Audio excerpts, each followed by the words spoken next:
May adlaw katawhan sa Dios sa Archdiocese sa Osamis sa ngalan sa tong talahoron nga Arsobispo, Archbishop Martin Sarmiento Humuad, uban sa mga kungpungan sa mga kaparian sa tibok lokal nga simbahan sa Osamis. Kini ang inyong amigog higala, Father MJ Samonte. Maghahatod og pamalandong ninyo karong adlaw sulod sa ikaduhang semana sa Pasko sa pagkabanhaw. Abril 29, 2025. Ang ebanghelyo na atong pagabasahon o pamalandungan karon atong pagakutloon sa ebanghelyo sumala ni San Juan. Si Jesus miingon kang Nicodemo, ayaw ikahibulong nga ako nag-ingon kanimo nga kinahanglan magpakatao kamo pag-usab. Ang hangin muhuros bisan asa kinibuot mo padulong. Madungog mo ang paghuros niini apan wala ka mahibalo diin kinigikan o asa kini padulong. Ingon usab niini ang tanan nga matawo pinaagi sa espiritu. Unsaon man pagkahimo niini nangutana si Nicodemo. Si Jesus mitubag, wala ka ba mahibalo niini nga inila ka man unta nga magtutudlo sa Israel. Sultihan ko ikaw, gisulti namo ang among nahibaluan og nagmatuod kami sa among nakita apan wala ninyo dawata ang among mensahe. Kung dili ka motuo sa akong gisulti kanimo, may tungod sa mga butang niining kalibutana, unsaon mo man pagtuo kung sultihan ko ikaw, may tungod sa mga butang sa langit. O wala pa'y nakasaka sa langit, gawas niadtong nanaog gikan sa langit ang anak sa tao. Ingon nga giisa ni Moises didto sa kamingawan ng bitin, ang tumbaga nga gibutang og tukon. Ang anak sa tao kinahanglan nga iisa usab aron ang tanan nga motuo kaniya makabaton og kinabuhing walay katapusan. Mga igsuon ang ebanghelyo sa Ginoo. Daygon ikaw og Kristo. Mga igsuon kada ni Kristo, Happy Easter kanatong tanan. Nagpasalamat kami uban sa ako ang mahal nga rektor si Father Lani Serino, amo ang rektor din sa Immaculate Conception Cathedral, sa amo ang mga kauban usab si Father Jeffrey Oracion o si Father Mario o ako si Father MJ na malipayon, mapasalamaton o kanang gitawag namo nga puno sa pagmaya ang among kasing-kasing nga kami gidawat ninyo dinhi sa katedral. O mapasalamaton usab ako personal sa tuang mahal nga arsobispo nga ako gisaligan niya nga mabutang dinhi sa katedral nga puno sa maong pagsalig.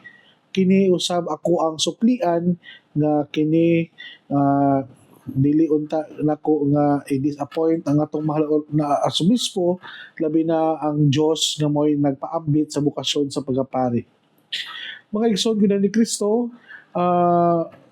kuman kami nga nahimutang o naginihinay nag-adjust sa among mga nagkadaiyang mga assignment, musunod na usab ang mga gitawag natong installation sa mga bag-ong kura-paroko sa matag parokya.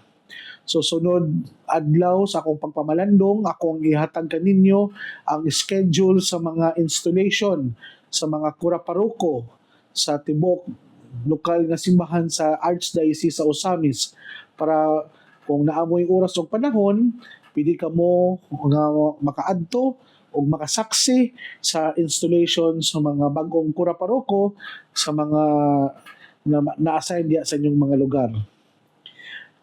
Pag-agsoon ko na ni Kristo, ako ang pagtimbaya usab sa ato ang mga kaigsuunan na naadinhi sa katedral, labi na ang ato ang mga kusinira na nagtabang-tabang diya sa kusina kay wala pa man may kana yung formal nga kusinira sa among labandira, sa among ang mga convent boy staff, sa nadia sa office sila sister o kanang amo ang sakristan mayor nga for labaw na sa Domingo daghan kay misa pero ang among sakristan mayor kuan jud yun ang wala gyud siya pag palta sa pagpangandam sa ato ang Santos nga misa. O o ato ang mga kauban diha na mga security guard, ato ang mga mamaligaay diyang kandila sa gawas, tanang mga manimbahay o mga nagsimba sa katedral. Daghang salamat sa inyong paghatag og oras ug panahon sa pagsimba dinhi sa ato ang simbahan sa Immaculate Conception Cathedral. O mapasalamaton usab ako sa ato ang mga kaigsuonan nga hantod karon kanunay niya po nagpadala sa ilahang suporta ug pagmahal. Tita Barira and family from New York, Ate Laila Del Mundo from San Mateo Rizal, from Marikina Ma'am Sarah Flores, and diha po sa Cainta Rizal si Nanay and Tatay Kahandig and Sabado family. O ato po akong pagtimbaya usab sa tuong mga igsuon diha sa Mars MC Hospital nga pinaguluhan ang ato ang chapel na in charge si Ate Melky o si Ma'am Krishna o ang ato ang OIC or ang ato ang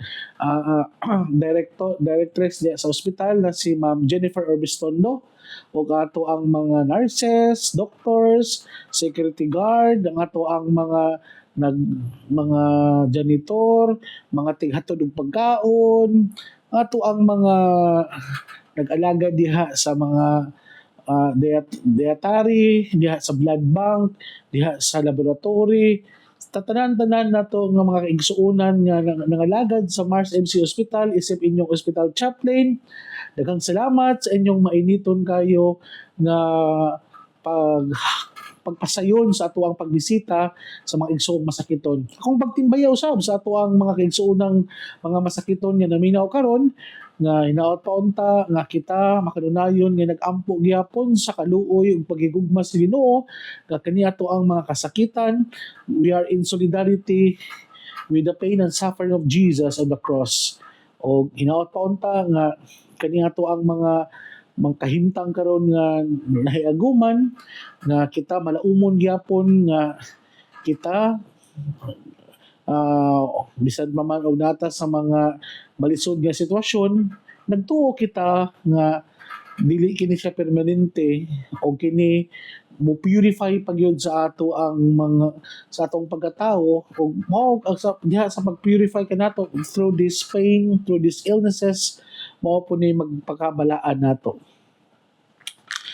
Matod pa sa usa ka panultihon nga the true greatness is humility and the true kanang gitawag nato nga arrogance is kanang gitawag nato og pride.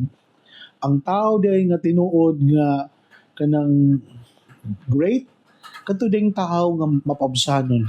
Pero ang tao gani nga arrogante, hamugiro, kadto ding tao nga garboso. Ano ako man ang gisaysay sa inyo mga igsoon ni Kristo? Sa itong Ebanghelyo karon si Nicodemo, usa ka teacher, usa ka gitawag nato o ganang critic sa mga Hudiyo. Kana bitong gipakaubos niya iyang kaugalingon, na bisan pa man sa iyang pagka-great, wala niya gilantaw ang iyang kaugalingon nga isip usa ka mas taas siya sa uban. Wala bitaw gipahinumduman kita ba nga daghang mga Katoliko karon nga gitawag sila nga Katoliko, they are baptized but they are not evangelized. No? Gitawag sila nga Katoliko that they are matawag nato nga membro sa atong simbahan pero wala sila nakatikais. So kulang. Parang igo lang na nagpamimbro, igo lang nahimong nalista lang ang ngalan sa simbahan, pero ang binuhatan, ang inistoryahan, ang lifestyle, dili haom sa tinuod nga diwa sa pagkakatoliko. Hinaot pa unta, today we also celebrate the feast day of Saint Catherine of Siena, Virgin and Doctor of the Church. Na si Saint Catherine of Siena is the seraphic virgin, mystic of the incarnate word, na consider siya as intelligent, cheerful, intensely prayerful. From her prayer life, develop a public apostolate. She worked tirelessly for the poor, the church, and for peace between Florence and the Pope, Saint Catherine of Siena, Doctor and Unity. Ano bitong nahimo siyang advisor sa Santo Papa, bisan pa sa iyahang pagka-great nga duol sa Santo Papa, siya gyapon andam mga lagad sa mga kabus o nagpadayon gyapon siya sa iyahang prayer life. Siguro usa kani nga nindot kayo nga pagpahinumdom mo namo isip mga pari nga bisan pa ba na kami ang gitahasan o kanang mga matawag nato nga espesyal nga katungdanan diha sa simbahan, dili unta diya po namo kalimtan nga mga lagad labi na sa mga kabus. Mao na bitaw nga first time na ko nga na-assign og parokya dinhi sa Archdiocese of Osamis sa diyang naginahinay kog engage sa mga kapilya. Mas hinahinay po na ko nakita ang tinuod nga sitwasyon sa mga tao diha sa periphery sa mga laylayan. Kay kung diri lang kung pare nang kung naalang permente sa sa parokya magmisa, murag dili kay namo makita ang tinuod nga sitwasyon sa maong parokya. Pero the moment nga moadto ginagani mi sa mga kapilya, sa mga BEC, ngadto sa samot na kung mo bulubog tuna pagyud mi sa mga kabalayan sa mga tao, ngadto na mo makita kung unsa pagyud ang mas pangailangan sa mga membro nato sa simbahan. Dili di enough nga magwali lang da sa pulpito, pero kita dili ta makaadto ngadto mismo sa kahimtang og lugar sa mga parokyano nato. Sa mato pa, the effectivity of our preaching ministry is more credible and reliable, mas katuoan da sa mga tao kung kita makipag-uban usab kanila. Kana bitawng dili lang ta nila madunggan pinagi diya sa wali, kundi mahikap o gilahapon tang maduulan o makaistorya ta nila face to face. Samot na bitaw ka ng simple lang kayo nga pag-uban nimo kanila, pagbisita nimo kanila, pagpangumusta nimo kanila, dako na kayo nag-impact sa mga tao nga amo ang gialagaran. So, ano ako man nagisulti sa inyo mga igsoon ko na ni Kristo? Kay ang Pasko sa pagkabanhaw ni Jesus, usa ka buhing timaan nato nga si Jesus paghatag ka nato og paglaom kay labi na nga ang wala lang siya namatay kundi nabanhaw siya pagbalik og nagpakita siya og balik ngadto sa iyahang mga tinun-an. Human bitaw nga makasinati og hopeless na situation ang mga apostoles ni Jesus, then siya nagpakita og balik. Makaingon biyata nga maghatag gini og paglaom isip mga tumutuo. Paghatag gini og kanang dugang kadasig bisan pa man sa mga kalisod ug kapitos nga kasingatian sa kinabuhi. Hinaot pa unta na kini nga to ang mga gipangbuhat dinhi sa parokya sa katedral na paghatag og higayon sa pagbisita sa mga kapilya, labi na sa mga pamilya, bisan pa man sa amuang kabag-o, sa maong pagpangalaga dinhi, hinay-hinay na mailhan mi diha sa mga suok-suok nga bahin nga naapod mi nga minduol kanila, kami mismo ang take og inisyatibo nga kami mapaduol ngadto sa katawhan sa Dios. Kini ang akong usa sa mga nindot nga nakita kung ma-assign jud kag parokya, no? Dili lang bitaw taman lang sa preaching ministry, kundi dili naapod ang pag-reach out diha sa pastoral nga maoy mas bisan pa o ganang dili tao mohatag og daghang mga istorya kanila, pero kung ang tao gani matouch nato ang ilang kinabuhi, mas dali sila mutuo nato og mas mahimo tang credible kay nganuman naman tay raport nila, nakahimo naman tag connection nila. Bisan pag unsa ka simple atong panawagan nila, dali ra sila mutuo nato og mao hinungdan nga kita makapatandog usab sa ilahang kinabuhi. Nindot kayo nga maos usab kini ang gibuhat sa nabanhaw ni Jesus. Nga sa iyahang pagkabanhaw, naghatag kinig bag-ong paglaom, naghatag kinig bag-ong kinabuhi o bag-ong kadasig ngadto sa iyang mga tinun-an. Kung ginaot pa unta nga kami isip mga bag-o pod nga gi-assign aning maong parokya in one way of the other nga kami unta isip mga pari nga gi-assign dinhi makahatag og bag-ong kanang inspiration ngadto sa katawhan na bisan pa man og dili mi mo istorya og daghan pero tungod kay nakita among buhing presensya amo ang gitawag nato og kanang availability o makaingon gyud sila nga kami tinuod nga pastor, tinuod na mga shepherd nila, kung tinuod nga na I love and concern nila. Dili lang nitaman sa istorya, kundi nitaman usab sa tinuod nga pagpangalagad o pagserbisyo. Salamat kayo sa mga na-assign din sa una.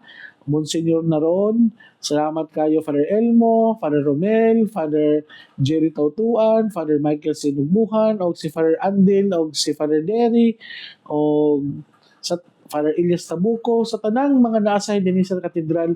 Salamat kayo nga inyong giandam nga dali ra kayo namo nga mas ipadayon ang inyong nindot o maayong mga nasugdan. Hinaot unta nga kana pulo sa akong panawagan sa tanang mga kaparian nga na-assign sa mga bagong parokya nga atong ipadayon ang mga nindot nga nasugdan sa ato ang mga gipangpulihan nga mga kaparian o kaning ilahang mga nindot nga nasugdan nga ato ang i-enhance, ato pa i-develop o usa tong pili ikadugang para mas mopalambo pagyud buhaton nato o sa tanan na ato ang mga angay nga matawag nato o kana bitong pwede na itong i-develop para to strengthen and to give inspiration sa mga tao nga itong giilagaran. By all means, buhaton na to ang dapat na itong buhaton. So mga kaigsunan ko ni Kristo, hinaot pa unta na kani nga to ang mga pagpamalandong usab din sa pulpito sa kahanginan. Ako mapasalamaton kanunay kaninyo nga sa tanan natong mga gipangbuhat diri nga bisan pa man og kami wala niyo nakita sa personal pero kami usab nga maningkamot nga kung kita magkita naman diha sa face to face kung asa man may magmisa o madtos diha sa inyong lugar mapasalamaton kami nga kamo usab nga mo hatag sa inyong mga personal nga pagpasalamat kinamo dako kinang katabang namo no na kanang magkita ta sa personal at mingon mo na Father kanunay ba mi maminaw sa imuha sa imong mga pamalandong ninyo ni Bishop o ni Father Iman. Deep inside in my heart I am always grateful and thankful na bisan pa sa kasimple og yano sa among mga pamalandong kamo di ay natandog kamo di ay nadasig kamo di ay nga kanunay nga naghandom niini.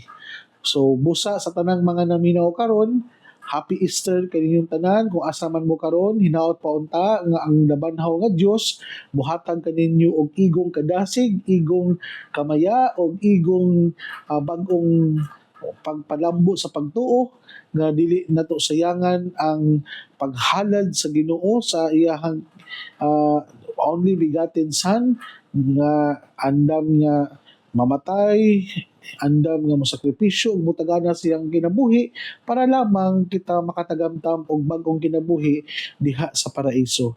Hinaot pa unta nga isip pagpadayon nato sa panaw aning kinabuhi dili kita nga muundang sa pagpaningkamot sa pagkinabuhi nga balaan kay mao man kini atong tumong og tinguha isip mga binyonyagan ug mga sumusunod ni Kristo. Hinaot pa unta nga sa ato ang pagpamalandong karon bisan pa man unsa ka simple unsa kayano pero tungod lagi kay naaman tay nindot nga kutay og relasyon ngadto sa katawhan kini makapatandog kanila og makapadasig nila bisan pa man unsa kayano ang atong panawagan ngadto kanila. Ako ang pagtimbaya usab and special greetings sa ako ang pamilya dinha sa Pagadian City. Sa ako ang mama na si Carmencita, sa akong mga kaigsuonan, Ebenezer, Kuya Ervin, Ate Andrea, Ate May diya sa Dubai, Ate Bibi diya sa Cebu City, akong mga igagaw o akong mga kaparintihan nga naminaw karon. Daghang salamat sa inyong mga greetings ug pag-ampo nga nasayod ako nga kamo kanunay nga naghatag og suporta o pag-ampo kanako isip inyohang higala igsuon nga pari. So mga igsuon din nila kukutob ayaw kamong kalimot nga ang pulong sa Dios angay gayud nga pamation, pamalandungan ug paningkamutan nga mapuy-an. Bulahan ang tawo nga naningkamot pagpuyo sa pulong ni Jesus sama siya sa kahoy nga gitanom daplin sa sapa kan siyang ang dahon dili gayud malaya og panahon sa tingbunga buhatag siyag maayong mga bunga. Hinaot pa unta na kining tanan natong nadungog og gipamalandungan makatabang kanato sa pagkinabuhi nga balaan na maoy magdala kanato sa ato ang gitinguha og padulngan ang gingharian sa langit nga gipangandoy sa matag binunyagan. Igsuon ug mana usab uban sa panghama sa tong mahal nga birhen na si Santa Maria natong gitawag nga misamisnon ug nga ang birhen sa kuta. Ang Dios makapanalangin unta kanimo sa ngalan sa Amahan ug sa Anak ug sa Espiritu Santo. Amen. Mga igsoon, daghang salamat ug God bless kanatong tanan.